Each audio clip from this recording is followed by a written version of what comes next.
This is September 19th. I'm going to read one more entry from my new book, Notes from Ukraine, The Shield of Europe. Thanks to everybody who's gotten in touch so far about getting their copy. Let's see what we can do for Ukraine. This is any profits from the book will go to aid Ukrainians, those who have been most devastated by the war. So I'm going to read this one entry today because I think it's especially relevant. I wrote it in Kharkiv, 23rd of May, The Future of Russia and Why We're Obliged to Care. And that's especially relevant because many people have started to say, people who know an awful lot, that we may, at some point in the not too distant future, be witnessing the collapse and the breakup of the Russian Federation. So, in complete opposition to the intention of the war, which was to wipe Ukraine off the face of the map, one of the results may be that Russia itself and the Russian Federation may collapse. And that's not entirely a positive thing, in the sense that there's a lot of potential danger there. Everybody knows the weaponry that's in Russia and any kind of instability on a vast scale like that. But my earlier speculations that Putin was likely untouchable and that he would be entrenched until he becomes room temperature. Oh, she didn't like that. Sorry there, dog. You see people within Russia openly opposing the regime again and basically risking everything to do so. And that's a real positive sign. So, and also you see the additional, as if we needed more evidence, as if anybody needed more evidence of the bankruptcy and the horror and the utterly despicable nature of the Russian, I think she agrees with me there, of the Russian military campaign. The Ukrainians keep uncovering more and more evidence, more and more war crimes, and horrifically mass graves, torture chambers, and they know all too well what submitting to Russia would mean. And so for those who had their doubts whether Ukraine would prevail or perhaps still do, the Ukrainians have all the evidence they need. They have no intention of submitting to Russia. They know what it's like to have been under Russia's thumb, and that goes back as far as really the times of the Tsar, but at least in people's memory, the time of the Soviet Union and as far back as Lenin and Stalin, and how many millions of Ukrainians starved and were killed, men, women, and children, under the thumb of the communist regime in Russia. And so as a great inheritor of that tradition, Putin has continued many of the ways, the MO of the old Soviet Union. And anywhere that Ukrainians liberate, we're likely to witness more of these horrors. So anybody that thinks that, we can just sue for peace at any cost, very prominent people still say, we have to come to some kind of compromise with Russia. And, there's no compromising with a tyranny like that. And the Ukrainians know it. And if we become weak-willed, if we in the West become weak-willed, the Ukrainians will fight on with whatever they've got, and for however long it takes until they rid themselves of the Russians and their presence. So you see that the advances that they're making, they often don't have the numerical advantage. What they do have is the will and the intelligent way to operate, and well-trained troops, and they have the motivation. And the Russians, by contrast, are in pretty bad shape. And the Russian units that are found, they're often badly led, not led at all. What they're doing now, what Russia's doing now, retreating in some areas and trying to advance in others, just completely uncoordinated, like a chicken with its head cut off. And so the Ukrainians in the Kharkiv direction have been able to make some remarkable progress and continue to make progress without the overwhelming advantage in firepower that would be expected to be required for a offensive of that sort. But it may take them a long time still. In the Kherson front in the south, it's taking quite a long time, and they've had a lot of setbacks and a lot of losses. But they will persist, and they know that they've got the Russians trapped there. And it's been an excellent plan, and they're executed just brilliantly. And horrific losses for the Ukrainians as well. But they have no intention of submitting to Russia. And you see the kind of friends that Russia is left with. Russia is now a pariah state. Its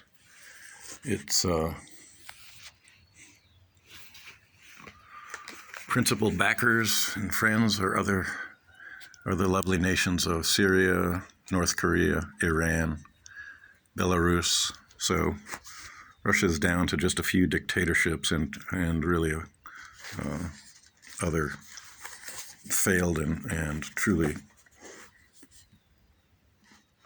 awful nations that it counts as friends now. China kept at arm's length, and in the recent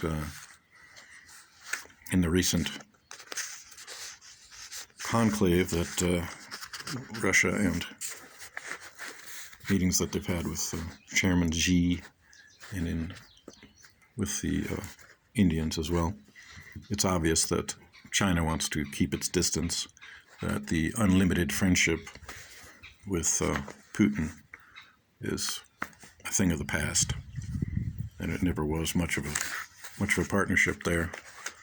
But China has very shrewdly kept its distance from Russia throughout this, and now it's treating Russia like something like a cousin that's been living on the street and really stinks. And China has enough problems of its own without getting suckered in and bogged down by the Russian fiasco in Ukraine. It's been a very good lesson for China, and let's hope they've learned something from it and don't intend to overtly invade anybody else, including Taiwan. But we'll find that out in the future. So this entry is called The Future of Russia and Why We're Obliged to Care. Every country has an uncertain future. People should be worried about the future of Bangladesh and the future of Nigeria and the future of the Philippines. There's one special reason, There's one special reason to speculate about the future of Russia. The Russian regime, any Russian political administration, considering its nuclear arsenal, could kill us all. Russia might well break apart. In its dissolution, it might yield stable democracies, Islamic terrorist states, and despotic dictatorships that have no dogmatic religious underpinnings. It might fall into civil war or various civil wars. It might fall into the depths of deprivation, far worse than Russia suffered in the early 1990s. It might fall prey to a psychopathic tyrant, worse even than Putin, who decides, we got trouble now.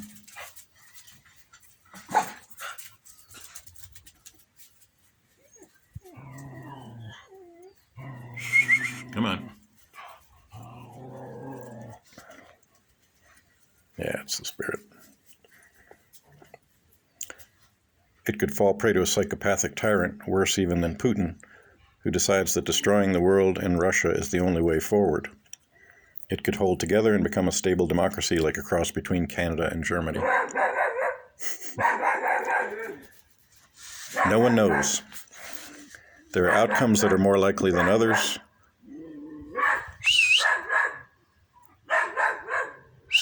Come on.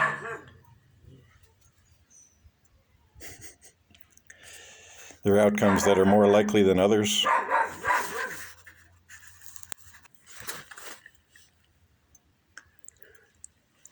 Sorry about that.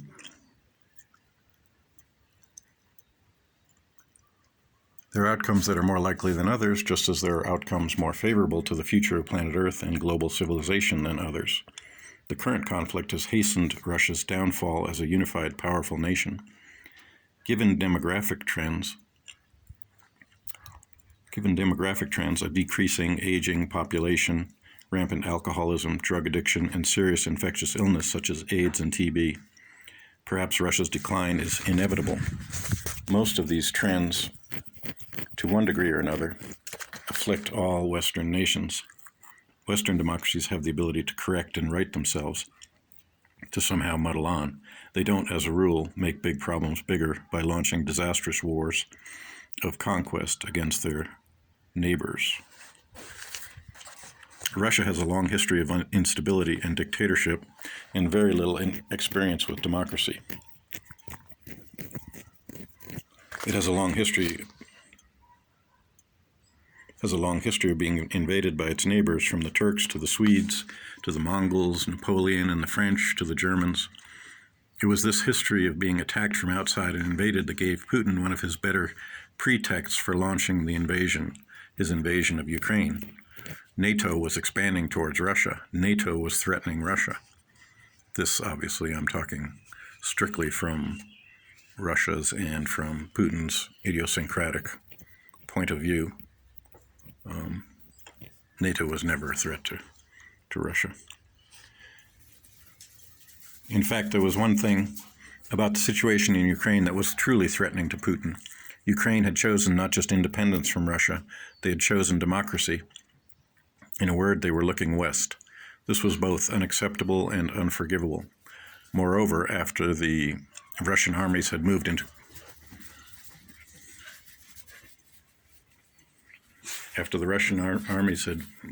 Crimea and aided separatists in the Donbass region of Ukraine, the central government in Kyiv had continued to oppose that new status quo.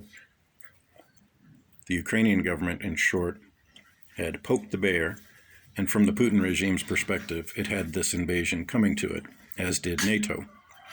Again, strictly from Putin's warped perspective.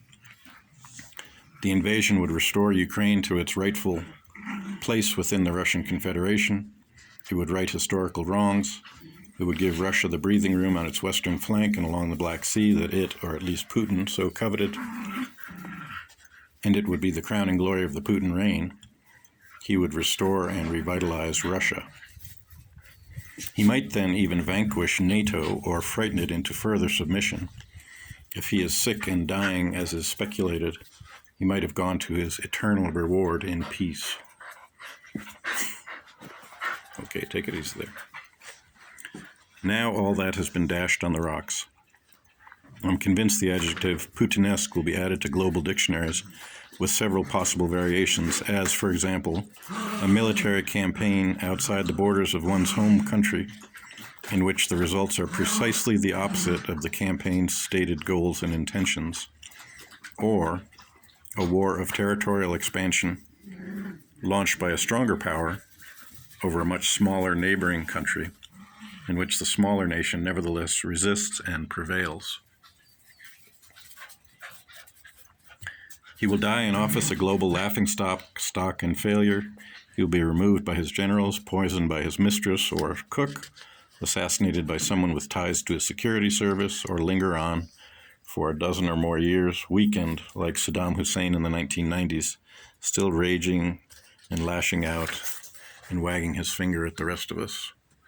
Perhaps no one will pay much attention anymore. With any luck, we won't be obliged to. And all of this as well is speculation. Now, thinking about that idea of Putinesque and an invasion in which everything that the invasion had said it was about has been entirely turned on its head. And when you think about that, you can think about any of the intentions that Russia had for this war. And it's you could almost say that the exact opposite has happened from what the Russian regime would have hoped to have happened. So it didn't weaken the West, didn't conquer Ukraine, didn't oust the Ukrainian government, didn't take over the Donbass, didn't showcase the Russian military in any kind of positive light, to say the least, and has brought about likely the collapse of Russia, and he sure as hell didn't intend that.